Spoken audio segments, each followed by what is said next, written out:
అందరికీ నమస్కారం. తెలుగు కథల నిలయం ఛానల్‌కి స్వాగతం. సాయంత్రం అవుతూనే వర్కింగ్ ఉమెన్స్ హాస్టల్‌లో కోలాహలం మొదలైంది. తన రూమ్ ముందు బాల్కనీలోంచి దూరంగా కనిపిస్తున్న సముద్రాన్ని చూస్తూ కూర్చుంది సరళ. బీచ్‌లో అటు ఇటు తిరుగుతున్న మనుషులు చీమల్లా కనిపిస్తున్నారు. నురగలు కక్కుతూ వచ్చే అలలు తెల్లని గీతల్లా కనిపిస్తున్నాయి. గాలి మోసుకొస్తున్న హోరు చెవుల్ని తాకుతోంది. ఆలోచనల్లో పడిపోయింది సరళ. మనసులో జడివాన లాంటి అలజడి మొదలైంది. ఎంత నార్మల్‌కి రావాలని ప్రయత్నించినా అర్థం కాని ఆందోళన ఏదో అంతరాళంలోంచి పుట్టుకొచ్చి అశాంతి పాలు చేస్తోంది. రూమ్‌మేట్ రమణి వచ్చి తట్టి పిలిస్తే గాని వాస్తవిక ప్రపంచంలోకి రాలేకపోయింది. "అదేంటి సరూ ఇంకా ఇలానే కూర్చున్నావు? సాయంత్రం పిక్చర్‌కి వెళ్దాం అనుకున్నాంగా? నువ్వు, నేను, రేవతిన్ను మర్చిపోయావా ఏం? లే లే అప్పుడే 5:30 అయింది. నాకు ఆఫీసులో ఇన్స్‌పెక్షన్ ఉండి ఆలస్యం అయింది ఈరోజు. త్వరగా రెడీ అయ్యామనుకో సినిమా టైంకి అందుకోవచ్చులే. అంతా అయితే ఆటోలో వెళ్ళిపోదాం. కమాన్ గెట్ రెడీ" అంటూ హడావిడిగా బాత్రూమ్ వైపు వెళ్ళింది రమణి. సరళకు అక్కడ్నుంచి లేవాలనిపించలేదు. స్తబ్దుగా అలాగే కూర్చుండిపోయింది. 5 నిమిషాల్లో బట్టలు మార్చుకొని సరళ ముందుకొచ్చి నిలబడింది రమణి. "అరే! ఇంకా ఇలాగే కూర్చున్నావేంటి? లే లే" అంటూ సరళ చేయి పట్టుకొని లేపి నిలబెట్టింది. "సారీ రమణి, నేను రాను. మీరిద్దరూ వెళ్ళండి" అంటూ నీరసంగా బాల్కనీ దగ్గరే నిలబడిపోయింది సరళ. అప్పటికి గాని గమనించలేదు రమణి, సరళ ముఖం పీకిపోయి ఉందని, దేని గురించో బాధపడుతుందని. "అదేంటలా ఉన్నావు సరూ? ఒంట్లో బాగాలేదా?" అంది కంగారుగా. తన వల్ల వాళ్ళ ఆనందం పాడు కావడం ఇష్టం లేని సరళ తన మనసులోని భావాల్ని దాచేసుకుంటూ పైకి నవ్వేసింది. "అబ్బే బాగానే ఉన్నా రమణి. కొంచెం అలసటగా ఉందంతే. ఆఫీసులో పని ఎక్కువగా ఉండింది ఈరోజు. పెందలాడే ఇంత తిండి తిని నిద్రపోయాననుకో రేపటికంతా నార్మల్ అయిపోతుంది. మీరు వెళ్ళండి టైం అవుతోంది" అంటూ గబగబా రమణిని పంపేసింది అక్కడ్నుంచి. మళ్ళీ ఆలోచనల్లో పడింది. మధ్యాహ్నం సంఘటన గుర్తొచ్చింది. లంచ్ టైంలో ఆఫీస్‌కి పిలిచి కంపెనీ మేనేజింగ్ డైరెక్టర్ రమాకాంత్ చెప్పిన మాటలు గుర్తొచ్చాయి. "సరళా రండి రండి. Please be seated. ఎల్లుండి మీరు, నేను హైదరాబాద్ వెళ్తున్నాం అఫీషియల్ పని మీద" అన్నాడు సరళ వైపు ఒకలా చూస్తూ. ఏదో పని మీద వచ్చి ఫైల్ పట్టుకొని అక్కడే నిలబడ్డ టైపిస్టుని కొంచెం చురచురా చూశాడు రమాకాంత్. ఫైల్ తీసుకొని గబగబా సంతకాలు పెట్టే కార్యక్రమం పూర్తి చేసి టైపిస్టుని దాదాపు తరిమినంత పని చేశాడు. అతనటు వెళ్ళంగానే "హమ్మయ్య! శనిగాడు వదిలాడు. ఇప్పుడు నిన్నిక నువ్వు అని సంబోధించవచ్చు" అన్నాడు ఎంతో చనువుగా సరళ వైపు చూస్తూ. ఆమెను ఇతరుల సమక్షంలో మీరు అని సంబోధించడం, ఒంటరిగా దొరికితే నువ్వు అని చనువు తీసుకోవడం అలవాటు రమాకాంత్‌కి. నే నేనా? మీతో నేనెందుకు సార్ హైదరాబాద్‌కు? అంది సరళ ఎంతో తడబడుతూ. "నువ్వు రాందే ఎలా? నువ్వు నా పర్సనల్ సెక్రటరీ అన్న విషయం మర్చిపోతున్నట్లున్నావు" అన్నాడు రమాకాంత్ సరళ ముఖంలోకి గుచ్చి గుచ్చి చూస్తూ. ఒంటి మీద చీమలు, జెర్రులు పాకినట్లనిపించింది సరళకు. గిరుక్కున తిరిగి వెళ్ళిపోదామనుకుంది కానీ, అది తన ఉద్యోగానికి ముప్పు తెస్తుందేమో అని తటపటాయించింది. "నేను మీతో రావడం తప్పదంటారా?" అంది అదురుతున్న గుండెల్ని అదుపులోకి తెచ్చుకుంటూ. "మరంతేగా. అయినా ఏమిటి సరళా అంత కంగారు పడిపోతున్నావ్? నేనేమన్నా నిన్ను కొరుక్కు తినేస్తానని భయమా? ఎప్పుడు చూసినా అత్తపత్తి ఆకులా భయంగా ముడుచుకుపోవడమే కానీ, కొంచెం సరదాగా, చనువుగా ఎప్పుడన్నా మూవ్ అయ్యావా నువ్వు? ఏమిటో నా ఆంతర్యాన్ని ఇప్పటికీ సరిగ్గా అర్థం చేసుకోలేకపోతున్నావు సరళా! నువ్వంటే నాకెంత ప్రేమో నీకేం తెలుసు? నీ అందం అంటే నేనెంత పడిచస్తానో నీకేం తెలుసు? అసలు నీ అందాన్ని చూసే కదా ఇంటర్వ్యూకి అంతమంది వచ్చినా నిన్నే సెలెక్ట్ చేసుకుంది" అన్నాడు రమాకాంత్ పరవశించిపోతూ. సరళకు చేదుమందు మింగినంత పనయింది. ఆమె అదృష్టవశాత్తు అతని భార్య దగ్గర్నుండి ఫోన్ రావడంతో బతుకు జీవుడా అనుకుంటూ రూంలోంచి బయటపడింది. మధ్యాహ్నమంతా ఎవరెవరో విజిటర్స్ రావడంతో, రమాకాంత్ బిజీగా ఉండడంతో సరళ హాయిగా ఊపిరి పీల్చుకుంది. ఆఫీస్ టైం అవుతూనే ఎవరో తరుముకు వస్తున్నట్లు గబగబా హాస్టల్‌కు దారి పట్టింది. రమాకాంత్ తీసుకుంటున్న మితిమీరిన చనువుకు ఎలా ఫుల్ స్టాప్ పెట్టాలో అర్థం కాక తికమక పడిపోయింది సరళ. ఆలోచనలన్నీ ఓ పక్కకి నెట్టి మళ్ళీ బాల్కనీలోకి వచ్చి నిలబడింది. సముద్రం వైపు నుంచి చల్లని గాలి వీస్తున్నా ఉక్కబోస్తున్నట్లు, ఊపిరాడనట్లు అనిపించింది. ఏం చేయాలో, పరిస్థితిని ఎలా ఎదుర్కోవాలో ఎంత ఆలోచించినా అర్థం కాలేదు సరళకు. ఉద్యోగం, సద్యోగం వదిలేసి ఊరికి పారిపోదాం అనిపించింది. కానీ తన బతుకు తెరువు, తన ఇంట్లో వాళ్ళందరి బతుకు తెరువు, తన ఉద్యోగం పైన ఆధారపడి ఉందని గుర్తుకు రాగానే ఆవేశానికో ఆనకట్ట పడిపోయింది. ఏదో నెలకింత డబ్బు పంపుతుంటే గుట్టుగా కాలం వెళ్లదీసుకొస్తున్నారు ఇంట్లో. ఈ ఆధారం కూడా లేకపోతే ఎలా అనుకుంది దిగులుగా. పోనీ మరొక ఉద్యోగం చూసుకుంటేనో అనుకుందో క్షణం. అసలు ఉద్యోగం దొరకడం ఎంత కష్టం. దొరికినా అక్కడి పై అధికారులు మాత్రం రమాకాంత్ కంటే మెరుగు అన్న భరోసా ఏమిటి? పైగా ఇతను కొద్దో గొప్పో గౌరవం ఇచ్చి మాట్లాడతాడు. పరువు, మర్యాదలకు కాస్త విలువిస్తాడు. మిగతా చోట దురదృష్టవశాత్తు అన్నింటికీ తెగించిన రకాలు ఎదురైతేనో అనుకుంది సరళ భయం భయంగా. దూరంగా కనిపిస్తున్న సముద్రం వైపు చూస్తూ. రమాకాంత్ ప్రవర్తన మళ్ళీ గుర్తొచ్చింది. మర్నాడు ఆఫీస్‌కి వెళ్ళాలంటేనే ఒకలాంటి జంకు పట్టుకుంది. వాచి చూసుకుంది. 7:30. డైనింగ్ హాల్లోకి వెళ్ళి పట్టెడు మెతుకులు తినాలని కూడా అనిపించలా. అల్మరాలోంచి 2 బిస్కెట్లు, 2 అరటిపండ్లు తీసుకొని తిని మ్యాగజైన్ ముందేసి కూర్చుంది. 9 దాటాక మంచంపై వాలింది. కంటిపై కునుకైతే రాలేదు కానీ కళ్ళ నిండుగా కన్నీళ్లు మాత్రం చేరుకున్నాయి. హృదయంలోంచి ఏదో ఆవేశం, ఆక్రోశం వరదలా ముంచుకొచ్చి ఉక్కిరిబిక్కిరి చేశాయి. స్త్రీకి శీలం ముఖ్యం అంటారు. చదువు ముఖ్యం అంటారు. ఉద్యోగం ముఖ్యం అంటారు. ఆర్థిక స్వాతంత్ర్యం ముఖ్యం అంటారు. మరి ఈ ముఖ్యమైన వాటన్నింటినీ సొంతం చేసుకోవాల్సిన స్త్రీకి తగిన రీతిలో రక్షణ కలిగించరేం అనుకుంది పదే పదే. ఎప్పటికో గాని నిద్ర పట్టలేదు సరళకు. ఒక్కోసారి ఒక్క ఆలోచన అణువణువున కదిల్చివేస్తోంది. ఆత్రంగా మనసును ఆక్రమించుకుంటుంది. ఆ ఒక్క ఆలోచన కంటిమీద కునుకు రానీయకుండా కాపలా కాస్తుంది. కన్నీళ్లలో ముంచుతుంది. చివరికి కలలా మాయం అవుతుంది. కానీ సరళ మనసులో దూరిన ఆలోచన అలా కలలా కూడా మాయం అవలేదు. మర్నాడు ఆదివారం అవడంతో కాస్తంత తీరిగ్గా లేచారు సరళ, రమణీను. రాత్రంతా నిద్రలేక తల భారంగా అనిపిస్తున్నా ఆ అలసట ముఖంపై రానీయకుండా ఉండేదానికి ఎంతో సతమతమయింది సరళ. బ్రేక్‌ఫాస్ట్ తీసుకున్న తర్వాత ఇద్దరూ బీచ్ వైపు నడిచారు. వాతావరణం ఎంతో ఆహ్లాదకరంగా ఉంది. ఆకాశం నిండా కమ్ముకున్న మబ్బులు సూర్యుడి తీక్ష్ణ కిరణాలని భూమిపైకి రానీయకుండా జాగ్రత్త పడుతున్నాయి. బీచ్ దగ్గర ఎంతో ప్రశాంతంగా ఉంది. పెద్దగా జనసంచారం, దాని తాలూకు కోలాహలం లేదు ఆ సమయంలో. ఒక సిమెంట్ బెంచ్‌పై కూర్చున్నారిద్దరూ. వస్తూ పోతున్న అలల్ని గమనిస్తూ ఉండిపోయింది సరళ. వింతగా అనిపించింది రమణికి. సరళనలా చూస్తుంటే బాధనిపించింది కూడా. ఎందుకలా ఉన్నావు సరూ? నిన్న సాయంత్రం నుంచి గమనిస్తున్నా అదోలా ఉన్నావు. ఏం జరిగింది? చూడు సరూ, మన బాధని మరొకరితో పంచుకుంటే తేలిక పడుతుంది హృదయం. ఊ, చెప్పు, అసలు ఏం జరిగింది? అంటూ నిలదీసింది రమణి. ఆ ఆత్మీయతకి ఒక్కసారిగా దుఃఖం ముంచుకొచ్చింది సరళకు. నాకెందుకో మా ఊరెళ్ళిపోదాం అనిపిస్తోంది రమణి అంది దిగులుగా చూస్తూ. ఓహో, అదా సంగతి. మీ వాళ్ళు గుర్తొస్తున్నారా? 2 రోజులు సెలవు పెట్టి బస్సెక్కేయ్. Very simple. ఆహా, అది కాదు సంగతి. ఉద్యోగానికి రాజీనామా ఇచ్చేసి వెళ్ళిపోదామనిపిస్తోంది. ఉలిక్కిపడింది రమణి ఆ మాట వింటూనే. కానీ తమాయించుకుంది. అసలు స్పృహలో ఉండే మాట్లాడుతున్నావా? ఇంత మంచి ఉద్యోగం వదిలేస్తావా? ఇలాంటి అవకాశం నీకు జన్మలో మళ్ళీ దొరుకుతుందా సరూ? అవును, పెళ్లి గిల్లి ఏమైనా సెటిలయిందా ఏమిటి? అంది నవ్వేస్తూ. ఛ! అలాంటిదేం లేదు రమణి. ఇది కేవలం ఉద్యోగానికి సంబంధించిన సమస్యనే. ఇంతకాలం నుంచి నీకీ విషయాలు చెప్పలేదు నేను. జీవితంలో కొన్ని హంగులు అవసరం అయినట్లే, కొన్ని హద్దులు అవసరమే కదూ! అలాంటి హద్దుల్ని దాటుతున్నాడీ మధ్య మా మేనేజింగ్ డైరెక్టర్ రమాకాంత్. ప్రత్యక్షంగానో, పరోక్షంగానో ఏదో ఒక రీమార్క్, ఏదో ఒక కామెంట్ పాస్ చేస్తూనే ఉంటాడు. ఎందుకలా అపార్థం చేసుకుంటావ్? ఆయన కేవలం నీ స్నేహాన్ని ఆశిస్తున్నాడేమో! ఇద్దరి మధ్య బాంధవ్యం అందంగా, ఆనందంగా సాగిపోవాలంటే వాళ్ళ స్నేహంలో స్వార్థం అనే కల్తీ ఉండకూడదు. ఒకరి నుంచి ఒకరు ఏదీ ఆశించకుండా స్నేహాన్ని స్నేహంగానే కాపాడుతూ, ఆ పరిధుల్లోనే ఉంటూ, ఆ సరిహద్దులోనే సరిపెట్టుకుంటూ ఉంటే ఆ ఇద్దరి మధ్య మర్యాద దక్కుతుంది. ఇతరుల మన్నన దొరుకుతుంది.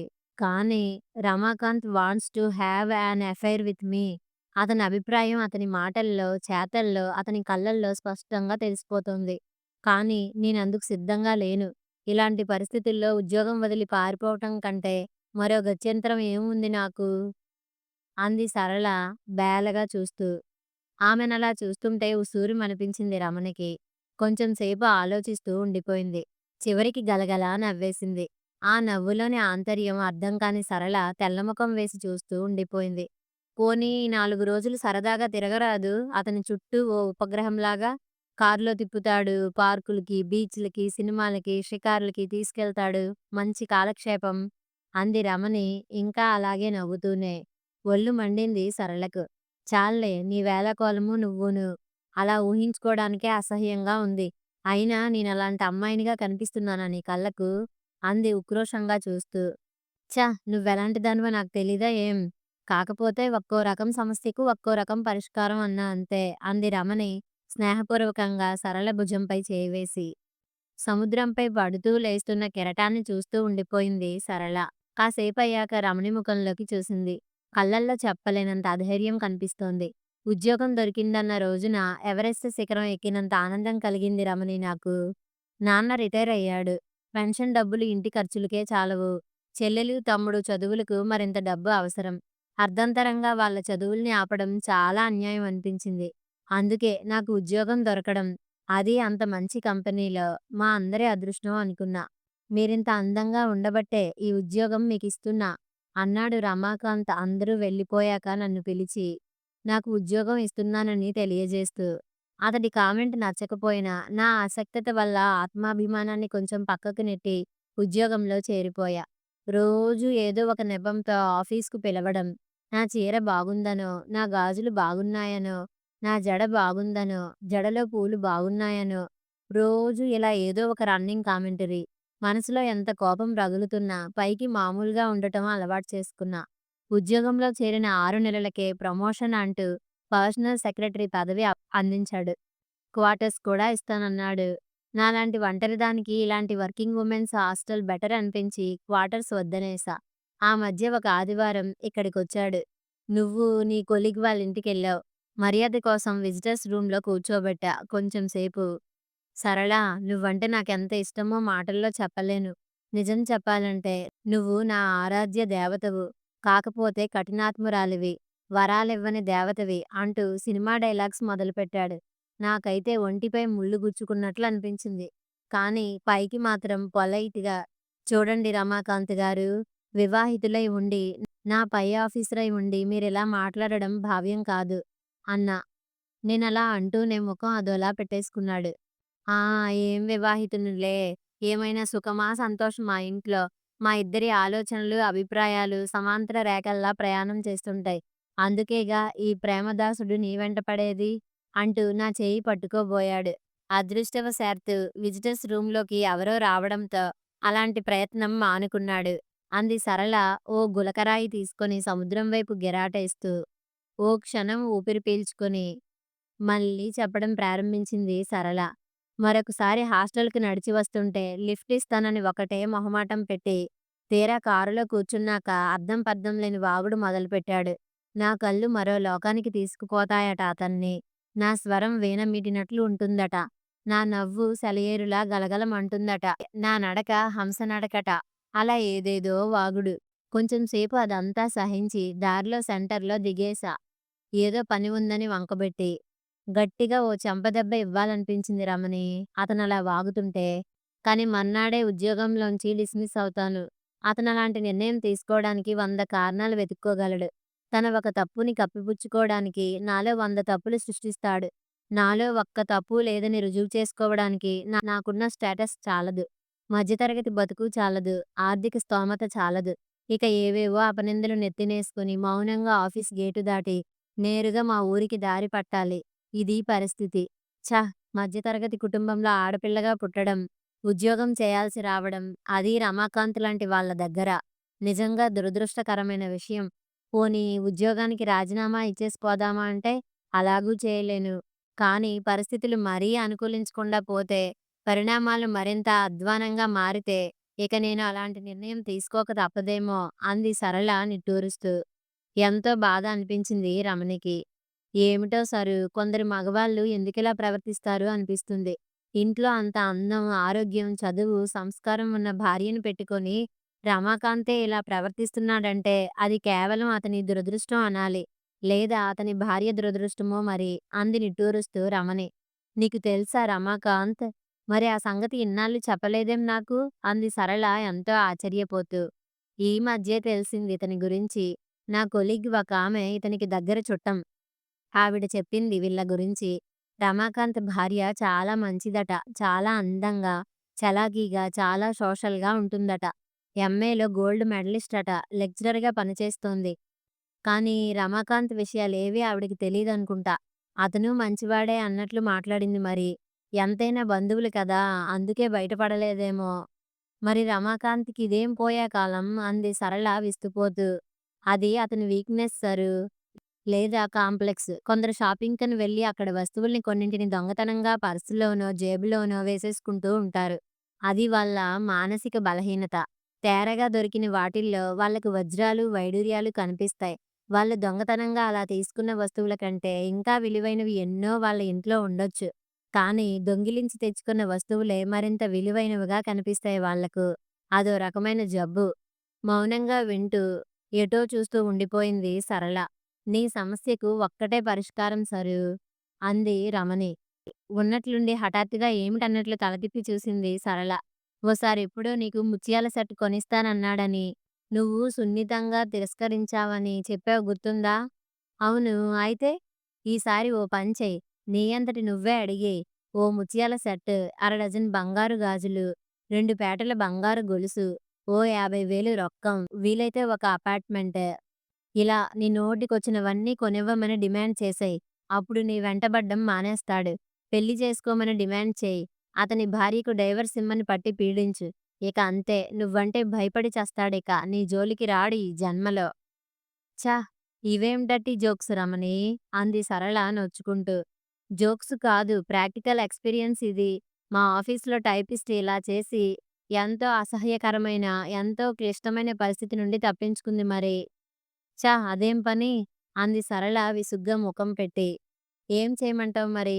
ఒక్కో రకం నీతికి ఒక్కో రకం రీతి మరి. ఇంట్లో ఇల్లాలు, బయట ప్రియురాలు ఇదొక ఫ్యాషన్, ఇదొక స్టేటస్ సింబల్‌గా మారిపోయింది ఈ మధ్య కొందరికి. కొన్ని కథలు అలాంటివే వస్తున్నాయి. కొన్ని సినిమాలు అలాంటివే వస్తున్నాయి. సినిమా తెరపై చూసిందల్లా నిజ జీవితంలో నిజం చేసుకుందామని ఉవ్విళ్ళూరుతుంటారు కొందరు. ఆ హీరోల్లా తిరిగేద్దామని తాపత్రయపడతారు. పెద్ద ఇల్లు, చిన్న ఇల్లు అంటూ కలలు కనేస్తూ ఉంటారు. మరి అలాంటి వాళ్ళకి బుద్ధి చెప్పాలంటే కుక్క కాటుకి చెప్పు దెబ్బ తప్పదు. ఆఫ్‌కోర్స్ ఇదొక మార్గం. ఇది నీకు నచ్చకపోతే మరో పరిష్కారం గురించి మళ్ళీ ఆలోచిద్దాం. పద లంచ్ టైమ్ అవుతోంది అంటూ లేచి నిల్చుంది రమణి. ఇక ఆ టాపిక్ అంతటితో వదిలేసి హాస్టల్ దారి పట్టారు స్నేహితురాళ్ళిద్దరూ. ఆ రాత్రి రమణి మాటల్ని గుర్తు చేసుకుంటూ మళ్ళీ ఆలోచనల్లో పడింది సరళ. మగవాళ్ళ అఘాయిత్యాలకి అన్యాయంగా బలైన స్త్రీలెందరో మనసులో మెదిలారు. ఆర్థికంగా మెరుగవ్వాలని, ఆత్మాభిమానం నిలుపుకోవాలని, అంతో ఇంతో చేదోడు వాదోడుగా ఉండాలని, అన్యాయం, అక్రమం ఎదుర్కోవాలని స్త్రీ ఎంత తహతహలాడుతూ, ఎంత ఆశతో 4 గోడలు దాటి బయటకు వస్తోంది. కానీ ఆమెకు రక్షణ కల్పించేదెవరు? ఎందరికి సరైన న్యాయం జరుగుతోంది? ఎందరు స్త్రీలు నిశ్శబ్దంగా రోదిస్తూ కాలం గడపడం లేదు? ఎందరు నిశ్చయమైన గమ్యం గోచరించగా నిస్పృహ నీడలో నిశ్చలంగా, నిస్సహాయంగా నిలిచిపోవడం లేదు? ఎందరు నీటి బిందువుల్లా జీవితపు ఎడారిలో ఎక్కడో రాలిపోయి రూపం కోల్పోయి ఇసుక పర్రలపై పడి ఉండడం లేదు నిస్తేజంగా? ఎందుకిలా జరుగుతోంది అనుకుంది కిటికీ గుండా కనిపిస్తున్న తారల్ని తదేకంగా చూస్తూ. చల్లని గాలి వీస్తున్నా ఎంతో ఉక్కపోస్తున్నట్లు అనిపించింది సరళకు. ఆలోచించి ఆలోచించి చివరికి ఓ నిర్ణయానికి వచ్చింది. ఆ తరువాత నిశ్చింతగా నిద్రపోయింది. 2 రోజుల తర్వాత ఆఫీస్‌కు లీవ్ లెటర్ పంపించి తను తిన్నగా రమాకాంత్ భార్య నళిని ఉద్యోగం చేస్తున్న కాలేజీకి వెళ్ళింది. ఏదీ దాచకుండా ఉన్నదున్నట్లు నళిని ముందు పెట్టింది. మేడం, ఇది సమస్య. దీనికి సరైన తరుణోపాయం మీరే ఆలోచించాలి. మీకు ముందే చెప్పానుగా.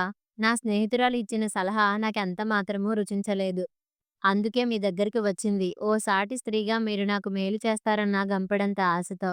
నా ఉద్యోగంపై మరో నలుగురి జీవితం ఆధారపడి ఉంది. మీరు వెతికే సమస్య పరిష్కారంపై నా ఫ్యూచర్ అంతా ఆధారపడి ఉంది మేడం. అప్పుడు నిర్ణయించుకుంటాను బతకాలా, చచ్చిపోవాలా అని అంది కన్నీళ్లు ఆపుకుంటూ.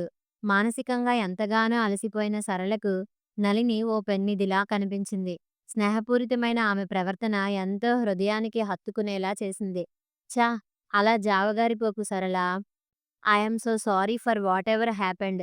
నీ బతుకు బాగు చేయడమే కాకుండా నా బతుకు బాగు చేసుకోవాలిగా. రమాకాంత్ స్వతహాగా మంచివాడు. మర్యాదకి విలువిస్తాడు. కానీ ఏదో బలహీనత అతన్నలా ప్రవర్తించేలా చేసినట్లుంది. ఒక స్త్రీ ఒంటరిగా బతుకుతోందంటే మరింత అలుసు కొందరు మగవాళ్ళకు. పైగా అందాన్ని ఆస్వాదించడమే కాకుండా ఆరాధించడము చేతనైనప్పుడే ఇరువురి పరువు దక్కేది అన్న విషయం చాలామంది విస్మరిస్తూ ఉంటారు సరళ. ఏ పనైనా అనాలోచితంగా, అవివేకంగా చేస్తే అభాసుపాలవ్వాల్సి వస్తుందన్న విషయం గ్రహించరు. అంది నళిని ఆవేదన నిండిన స్వరంతో. సరళను చూస్తుంటే చెప్పలేనంత జాలి, సానుభూతి కలిగింది. ఎంతో ధైర్యం చెప్పి పంపించింది. ఇక ఆ సమస్య గురించి మర్చిపొమ్మని మరీ మరీ చెప్పింది. సాయంత్రం ఇంటికి వచ్చాక ఉదయపు సంఘటన గురించి చాలాసేపు ఆలోచిస్తూ కూర్చుంది నళిని. ముఖం కడుక్కొని, బట్టలు మార్చుకొని, బాల్కనీలో కుర్చీ వేసుకుని కూర్చుంది. టైం చూసింది. 5 అవుతోంది. అంటే మరో అరగంటలో రమాకాంత్ వస్తాడు. ఏం మాట్లాడాలి? ఎలా మాట్లాడాలి? అనుకుంటూ మళ్ళీ ఆలోచనల్లో పడింది. సరళ గుర్తొచ్చింది. సరళ మాటలు గుర్తొచ్చాయి. రమాకాంత్‌తో తన ప్రేమ వివాహం గుర్తొచ్చింది. అయోమయ స్థితిలో పడేస్తున్న ఆధునిక విలువలు గుర్తొచ్చాయి. ప్రస్తుతం ఎదుర్కోవాల్సిన సమస్య గుర్తొచ్చింది. అన్నీ కలిసి మనసును మరింత గజిబిజి చేశాయి. కారు హారన్ శబ్దానికి ఈ లోకంలోకొచ్చి పడింది. Hi darling! ఇక్కడున్నావా? అదేంటి ఇంకా తయారవ్వలేదు? మీ కజిన్ వాళ్ళింటికి వెళ్దాం సాయంత్రం అని అన్నావుగా పొద్దున్న? అంటూ హడావిడిగా నళిని ముందుకొచ్చి నిలబడ్డాడు రమాకాంత్. అలా కూర్చోండి, ముందు టీ తాగండి, తర్వాత చాలా ముఖ్యమైన విషయం గురించి డిస్కస్ చేయాలి అంటూ టీ అందించింది నళిని. అప్పుడు గ్రహించాడు రమాకాంత్ భార్య ముఖం వాడిపోయి ఉందని. ఏంట్రా అలా ఉన్నావ్? ఒంట్లో బాగాలేదా? అంటూ నళిని నుదిటిపై చేయి వేసి చూశాడు. అబ్బే జ్వరం ఏం లేదులే. ఒంట్లో బాగానే ఉంది. బాగాలేంది మనసే అంది సూటిగా రమాకాంత్ ముఖంలోకి చూస్తూ. అరే! ఏమైంది నళిని? కాలేజీలో ఏదైనా ప్రాబ్లమా? అన్నాడు రమాకాంత్ కంగారు పడుతూ. అవును. కాలేజీలో ప్రాబ్లమే. మా కొలీగ్ ఒకతను నా వెంట పడుతున్నాడీ మధ్య. నేను చాలా అందంగా ఉంటానట. చాలా అందంగా మాట్లాడతానట. అందంగా నవ్వుతానట. అందంగా నడుస్తానట. నన్ను మర్చిపోలేకపోతున్నాడట. అందుకే నా కంపెనీ కావాలని తహతహలాడిపోతున్నాడు. మొన్న ఆ మధ్య సినిమాకెళ్దాం అన్నాడు. హోటల్‌కి పోదామని సజెస్ట్ చేశాడు. ఈ రోజైతే అతని వైఫ్ ఇంట్లో లేదట. ఇంటికే రమ్మని ఆహ్వానం పలికాడు.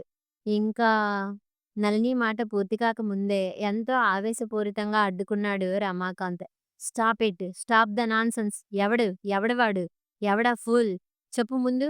మీ ప్రిన్సిపాల్‌కి చెప్పి కమిటీ మీటింగ్ పెట్టించి రేపీ పాటికి వాడిని ఉద్యోగంలో పీకించేస్తాను. ఏమనుకుంటున్నాడు రోగ్? అన్నాడు కోపంతో ఊగిపోతూ. అవును. నాకు మీరు ఉన్నారు కాబట్టే అతన్ని ఉద్యోగంలోంచి పీకించేస్తారు. పాపం సరళ, అదే మీ పర్సనల్ సెక్రటరీ. ఆ పిల్లకెవరున్నారు మిమ్మల్ని ఉద్యోగంలోంచి పీకించేయడానికి?